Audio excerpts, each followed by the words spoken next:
naputol yung video ko kasi na full storage ako. Nag-delete pa ako ng mga apps. Yung aso, taga dito ko, sobrang laki. So, hindi ganun-ganun ko yung aso na puti. Hindi siya masyadong puti ha. Yung parang mayroong pagka-dirty white yung aso. Tapos, habang nagsasalita siya, hawak-hawakan ko yung aso. Sabi niya, yung kukunin lang daw niya yung mga mababait. Sabi niya.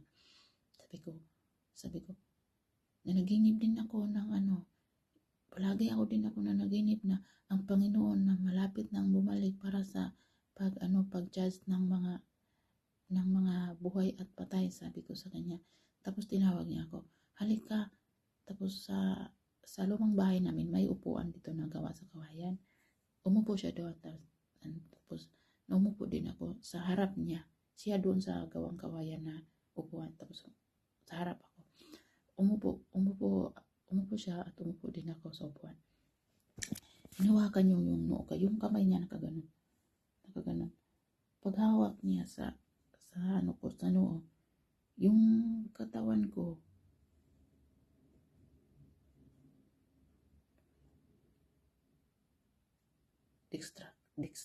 na-distract ako sa mayroon akong naririnig. Tapos tingnan nyo, nawala ako. Sisitan talaga. Nag-distract. Hinawakan niya yung kamay ko dito sa ulo. Paghawak niya sa kamay yung ulo ko, yung wala na akong maramdaman sa aking katawan. Yung parang wala na talaga yung basta wala na akong maramdaman sa aking katawan.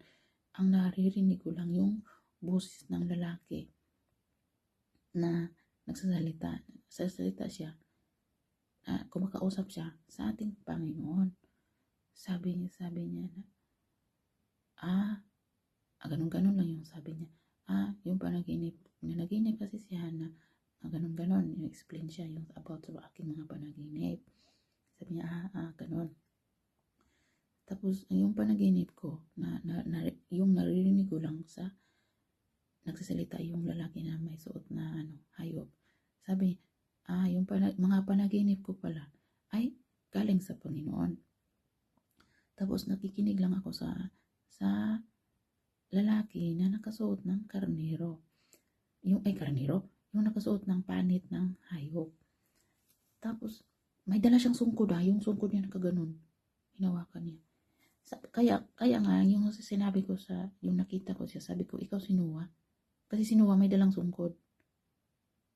Pero yung nandoon na siya sa harap ng parang bangka, may aso doon na puti. Pero hindi niya hinawakan. Meron lang siyang aso na puti sa katabi niya.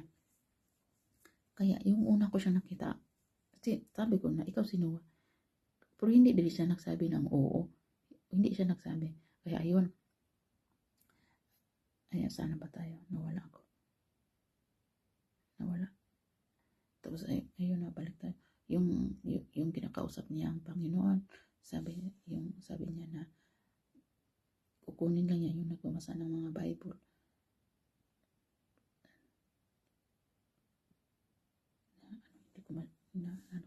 Tapos ayun nga, kinakausap niya ang Panginoon.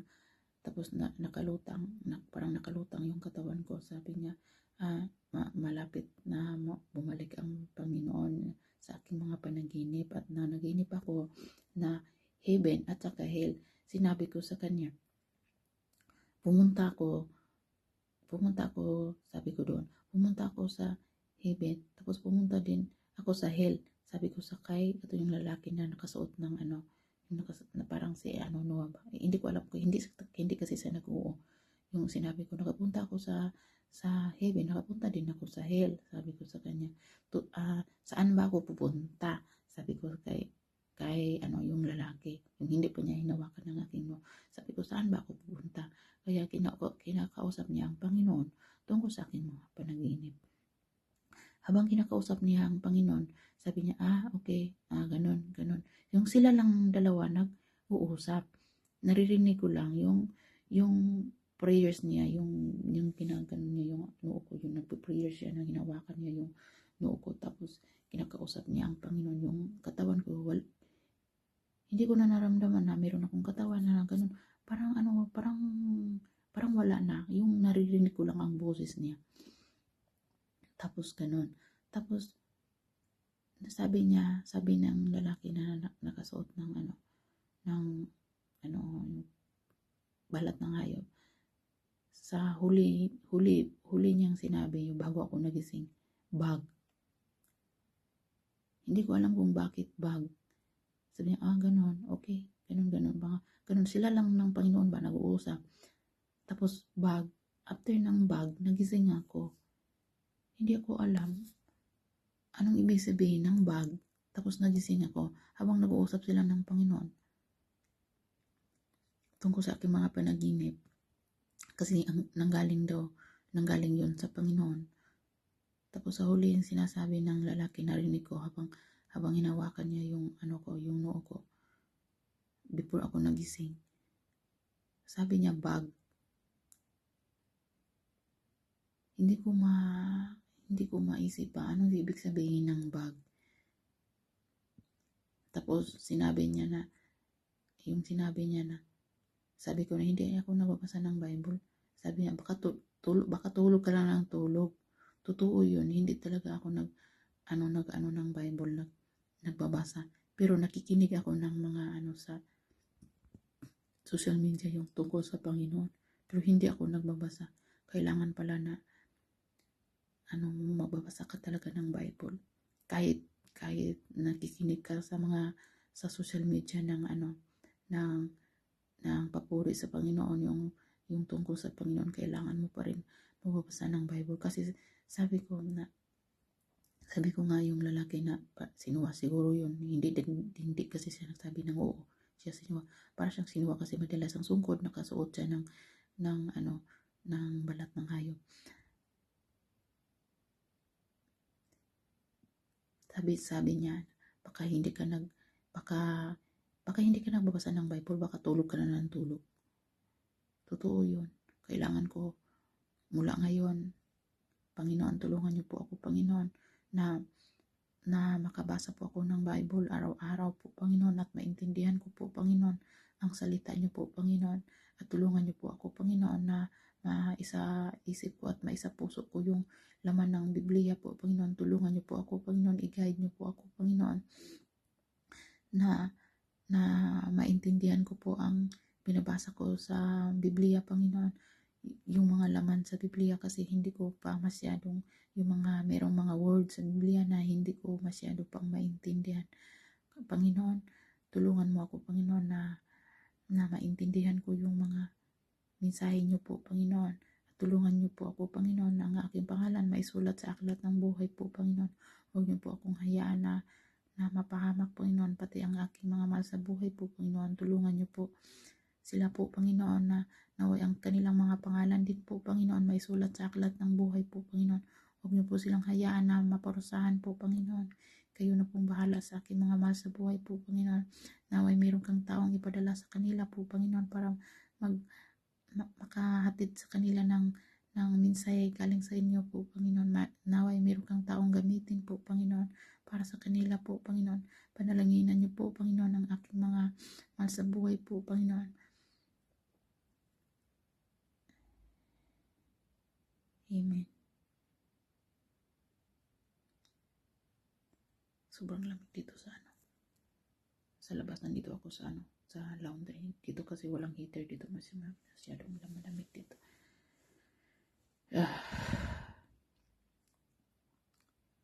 January 10 pa yun ngayon. January 10, 3:50 AM ang aking panaginip. Malapit nang bumalik ang Panginoon. Naway before siya bumalik para maghukom sa mga tao at patay, sa buhay at patay, naway maisama kayo sa gingharian ng Diyos. Sobrang ganda ng gingharian sa Diyos. Sobra. As in, walang katulad. Naway makasama kayo sa gingharian ng Diyos. Naway hindi kayo maparusahan. naway magbalik loob kayo sa Panginoon at makipagrelasyon sa Kanya. Naway manalangin kayo palagi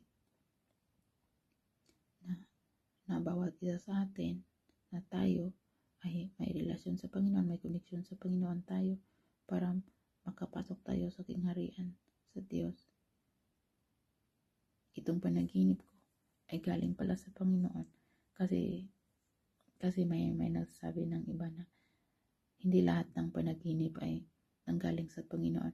Pero yung sinabi ng lalaki na may dalang tungkod na nakasuot ng balat ng hayop, ang aking mga panaginip ay galing sa Panginoon.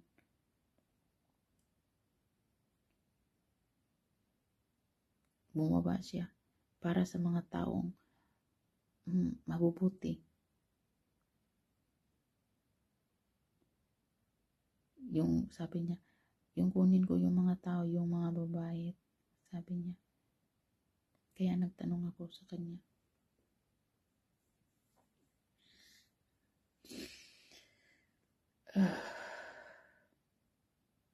Kanina nakahiga na ako. Habang nakahiga ako, hindi ako mapakali na hindi ko ma-video itong panaginip ko. Hindi ko masabi sa inyo itong panaginip ko. Kaya ngayon, 4 AM naisip na nakapag-video ako kasi hindi ako makabalik tulog. Kasi iniisip ko yung parang fresh pa sa aking isipan yung panaginip ko. Meron parang hindi ako makapakali na hindi ko ma-video. Kaya nag-video ako ngayon. Para masabi sa inyo na malapit na bumalik ang Panginoon. Ayoko po na yung mga nakakita nito kung kahit saan man ito mapunta, kung sino man makaintindi nito sa aking sinasabi, sana magbalik loob ka na, magbalik loob kayo na sa Panginoon. Huwag niyong hayaan na sa pagbalik ng Panginoon, hindi kayo ma-rapture, hindi kayo masama. Huwag niyong hayaan na huwag niyong hayaan na hindi kayo masama sa rapture. Yung hindi masama sa rapture, yung mga tao na yon, sila yung makaramdam ng parusa, yung hirap dito sa mundo, yung magtagumpay sa kahirapan dito sa mundo, sila yung mapupunta sa langit. Yung hindi nila makaya ang paghihirap dito sa mundo, yung patuloy pa rin na gumawa ng kasalanan, sila yung mapupunta sa impyerno. Dalawa lang yung nakita ko sa panaginip, impyerno at saka heaven. Kaya pipiliin natin na mapunta tayo sa heaven.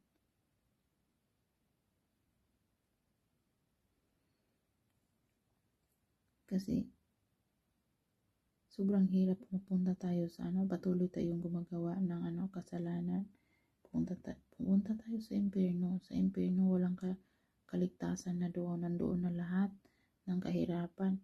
Dito nga sa mundo, pag mainit, nagrereklamo tayo. Doon pa kaya sa impyerno, walang payong doon. Walang sun cream. Walang aircon. Hindi lang init ang maramdaman natin doon, kundi paghihirap ng yung sobrang hirap talaga.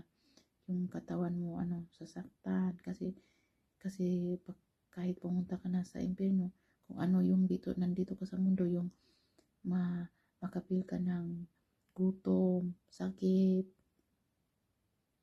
init, yun din ang maramdaman mo, parang tao ka pa rin pag mapunta ka sa impyerno. Pero soul, ano ang tawag ba nun? Sa Bisaya pa, espiritu ka na. Pero kahit espiritu ka na, makaramdam ka pa rin ng mga sakit, paghihirap. Kaya pipiliin natin na mapunta tayo sa kingharian ng Diyos para hindi tayo maparusahan. Andito ngayon, kung sino mo yun makapanood nito,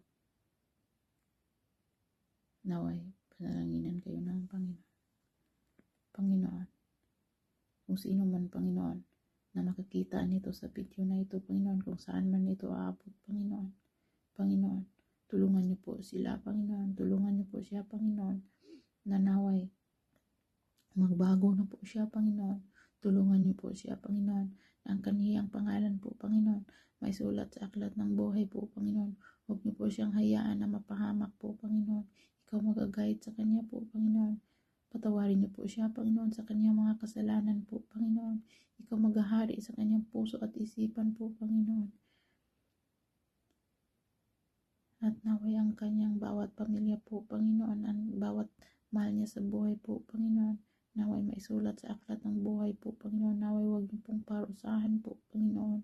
Panginoon, ang bawat tao po, Panginoon, ay iniisip ko din sila, Panginoon, na ayaw ko din po silang maparusahan pa, Panginoon. Kaya itong mini-mensahe mo sa akin po, Panginoon, gusto ko po na makita rin nila, Panginoon, at kung ito man ang kalooban mo, Panginoon, ako ang ginamit mo, Panginoon, para sa kanila po, Panginoon. Panginoon, handa po ako, Panginoon, na magsabi sa kanila po, Panginoon, kung ano man yung ibibigay niyo po sa akin ng mga panaginip po, Panginoon. Handa po akong sabihin sa kanila po, Panginoon, kung ano man yun ang aking mga panaginip po, Panginoon. Hindi po ako mahiya sa ibang mga tao. Kung ano man ang sasabihin nila sa akin, kung sasabihin man nila na ako'y nagsisinungaling o baliw, kahit ano man ang sabihin nila sa akin, ako'y magpapatuloy, Panginoon, sa iyong mga mensahe para sa kanila po, Panginoon, para maghatid ako ng mensahe sa kanila po, Panginoon. Ako'y handa po, Panginoon, kahit ano man ang sabihin nila sa akin po, Panginoon. Ako'y handang maging sulugoon niyo po, Panginoon. Panginoon, tulungan niyo din po ako, Panginoon, na maging malakas po, Panginoon. Huwag niyo po ako hayaan na maging mahina po, Panginoon.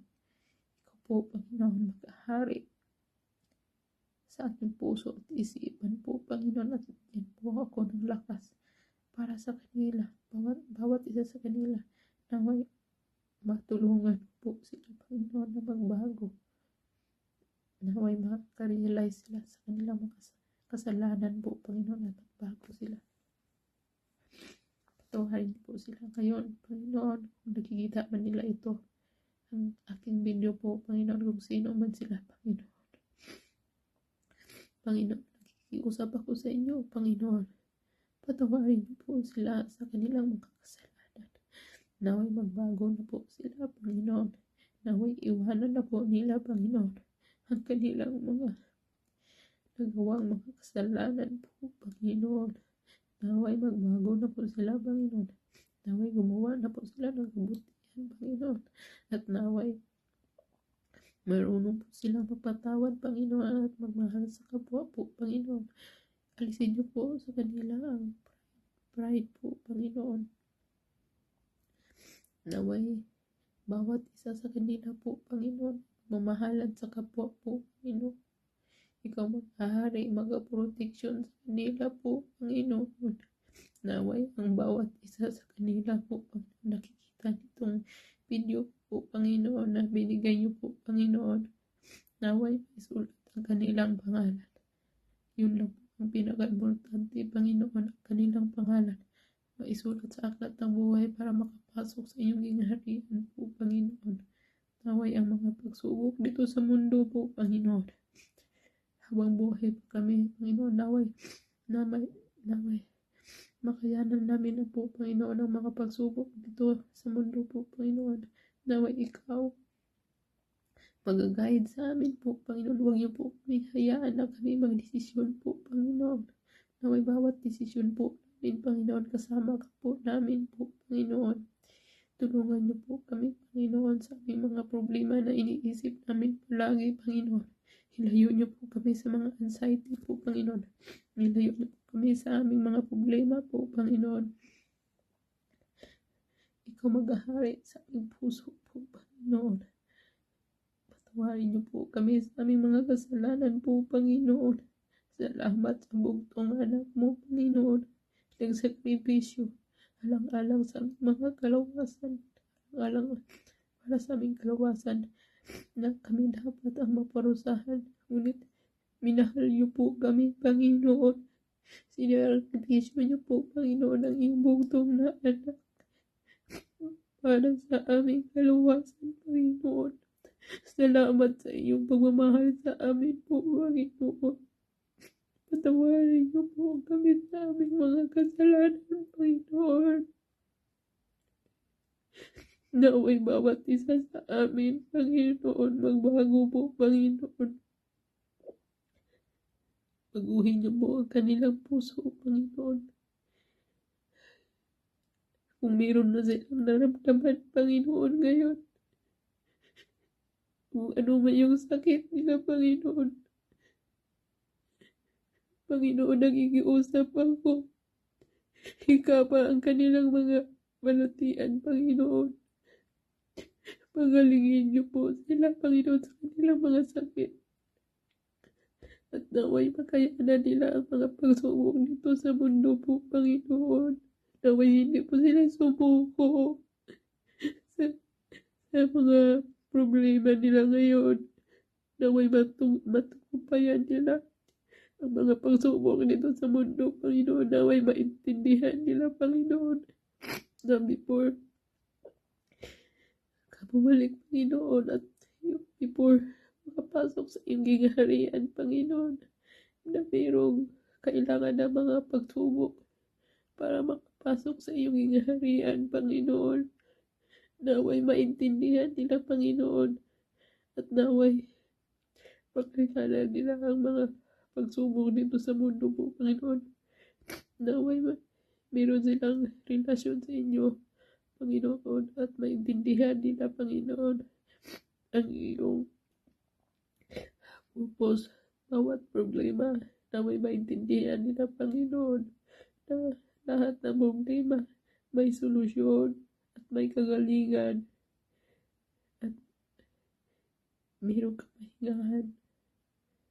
Panginoon, salamat, Panginoon. In the name of Jesus, amen. Patulog na pala yung sipon ko.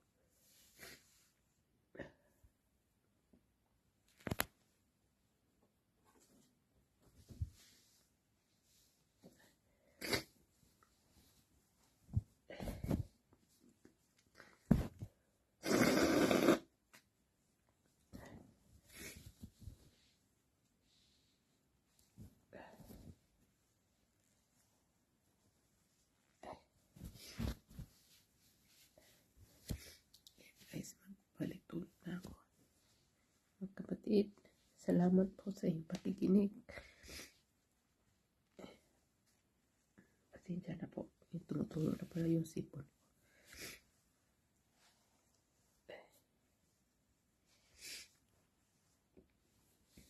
Nag-ano na ako na. Natulog na ako ulit. Kasi nasabi ko na, nagawa ko na ng video. Yung mensahe ng Panginoon. Para sa atin, para sa inyo. Kailangan natin magbasa ng Biblia, mga kapatid. Huwag niyo po yung hayaan na hindi tayo makabasa ng Bible. Kasi ang Bible, nandoon yung katotohanan. Wala doon ang mga tradisyon, yung pamanhiin. Wala doon. Kaya magbasa tayo ng Bible para magising tayo sa katotohanan kung ano man ang totoo. Huwag nating hayaan ang bawat isa sa atin na hindi magbasa ng Bible at manatili pa rin sa tradisyon. Kailangan natin mabuksan ang ating isipan. Kasi tayo lang din ang makaligtas. Tayo lang din ang dahilan kung pipiliin natin ang impyerno, pipiliin natin ang langit. Sa atin ang desisyon. Kung gusto natin na maging mabuting tao, kung gusto natin na maging sumunod sa Panginoon, nasa atin yun. Dito sa mundo, hinayaan lang tayo ng Panginoon. Kahit anong gawin natin, hinayaan niya tayo. Meron pa tayo ditong freedom dito sa mundo. Pero kung napunta na tayo sa impyerno, wala na tayong freedom doon. Kaya habang buhay pa tayo, habang nandito tayo sa mundo, magbasa tayo ng Bible. Kasi andoon ang katotohanan. Wala na sa mga tradisyon, wala na sa mga pamanhiin, wala na dito, wala sa Bible ang paswerte-swerte. Nasaan ang galing yung mga paswerte-swerte sa ating mga nuno? Kahit basahin mo ang buong Bible, wala doon ang mga paswerte-swerte. Huwag tayong maniwala sa mga tradisyon natin na namana natin sa ating mga katigwangan, sa ating mga kalulahan. Huwag tayong magpatuloy na gumawa ng mali. Tayo ngayon, napakaswerte natin kasi pwede na tayo magbasa ng Bible. Hindi tulad ng unang panahon na kapag malaman na nagbasa ka ng Bible, papatayin ka. Hindi pwede na magbasa ka ng Bible. Alam niyo ba kilala niyo ba si John D. Balabid? Tawag niyo nun si John D. Balabid. Ano ba yun? Apelido niya, last name. Pinatay siya dahil gitranslate niya ang Biblia. Kaya ngayon, siya ang nagsakripisyo sa para maintindihan natin ang Biblia. Siya ang nagsakripisyo para sa atin. Kasi dati, pag mabasa-basa ka ng Biblia, papurusahan ka o papatayin ka. Si John D. Balabid, anong ginawa sa kanya? Ano ba? Dilabid. Anong last name niya? Basta si John. Pinatay siya. At ang kanyang ulo nasa ibaba at pinugot. Tapos, gipalupa. Tapos sinunog. Ano pang ginawa sa kanya. Dahil nagbasa siya ng Bible. Dahil niya ang Bible pa sa Bisaya. Gihubad niya. Kasi dati ang Bible hindi natin maintindihan. Kasi nakasulat sa ibang lengguwahe. Kaya swerte tayo ngayon. Merong Bisaya, merong English, merong ibang mga lengguwahe. Lahat, kahit ano kang klaseng tao, basta tao ka, maintindihan mo ang Bible kasi merong Bisaya, merong Tagalog, merong mga English, merong Korean, merong mga Chinese, merong mga Arabic o ano pa ba niyang klaseng lengguwahe. Maintindihan mo na ang Biblia. Kaya magbasa po tayo para meron tayong alam sa mensahe ng Panginoon. Bali yung Biblia, guide natin kung paano tayo makapunta sa langit. Kaya mula ngayon, magbasa na din ako ng Biblia kasi ilang beses na akong nanaginip din na kailangan ko magbasa ng Biblia. Hindi lang ito ngayon na naginip ako na kailangan ko magbasa ng Biblia. Maraming beses na yung pa ako namamanit kasi ganito ako nakaupo. Sobrang namamanit, nanihigas na yung pa ako. Namamanit. Kasi kunting upo ko lang basta nakabuloktot yung pa ako. Namamanhit dahil ito sa sakit ko sa thyroid. Mas malala ito yung bago akong opera. Yung katawan ko namamanhit.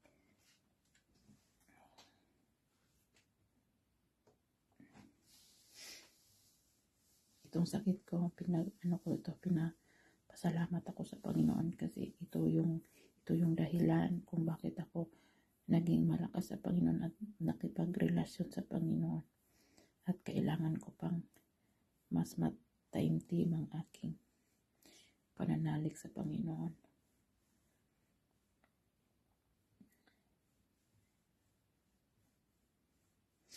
Lagi tayong manalangin na ang Panginoon kahit sa atin, magka-protection sa atin. Matulog na ako. Ano pa, inaantay ko kasi yung mawala yung pamanid ng paa ko, dalawa. Kasi hindi ako makalakad. Anong oras na ba? Almost 5 na pala.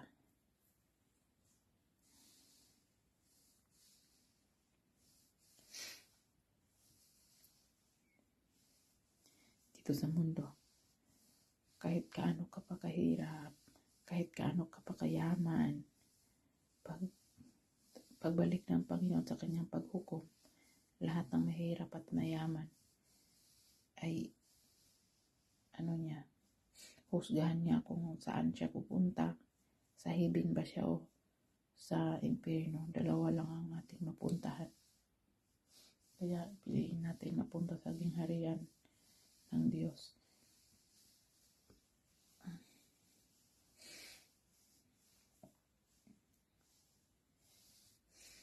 Hindi ko masyadong, yung iba, yung panaginip ko, hindi ko masyadong maintindihan. Pero kahit ganon, sinasabi ko pa rin sa inyo, kahit yung iba hindi masyado kung maintindihan, kung sino man yung makaintindi, please po kayo kung sino man sa inyo ang nakaintindi sa iba kong panaginip. Pinapananginan kayo ng Panginoon. Sinasamahan kayo ng Panginoon. Kung kayo nakaintindi, kung ako hindi nakaintindi, may dahilan ang Panginoon kung bawat isa sa inyo na nakaintindi. Kung nakaintindi kayo, para sa inyo yun. Kung hindi kayo nakaintindi, hindi yun para sa inyo. Ngunit manalangin tayo palagi sa Panginoon. Huwag tayong magpadala sa mga pagsulay, mga pagsubok dito sa mundo kasi hindi yun mawawala. Kahit kaano na tayo, kaano kalugmok, makipagrelasyon tayo sa Panginoon. Huwag nating hayaan na sisita ng maghari dito sa mundo, yung masunod sa ating desisyon. Huwag nating hayaan na si Satanas ang ating masunod sa ating mga iniisip o sa ating mga gagawin dito sa mundo. Kasi dito kahit saan tayo, nandun si Satanas, susubukin ka talaga niya kung susuko ka ba o hindi, o magpadala ka ba sa mga makamundo. Kung hindi tayo makipagrelasyon sa Panginoon, hindi tayo, kulang tayo sa pananampalataya, saan tayo mapunta? Sa impyerno.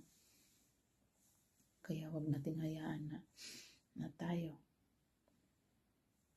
maparusahan ng Panginoon dahil sa ating mga ginagawa habang buhay pa tayo. Kaya ngayon, magbago na po tayo.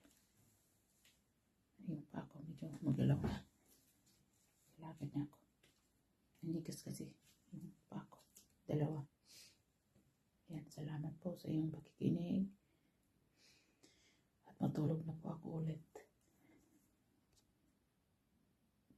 4:46 na. Almost 5 na. Good morning sa inyong lahat. Good evening sa ibang nasod, ibang bansa. Saan man kayo nakikinig ngayon. Good morning, good afternoon, good evening. Dito, good morning. Matulog na ako ulit. Salamat po. Bye-bye.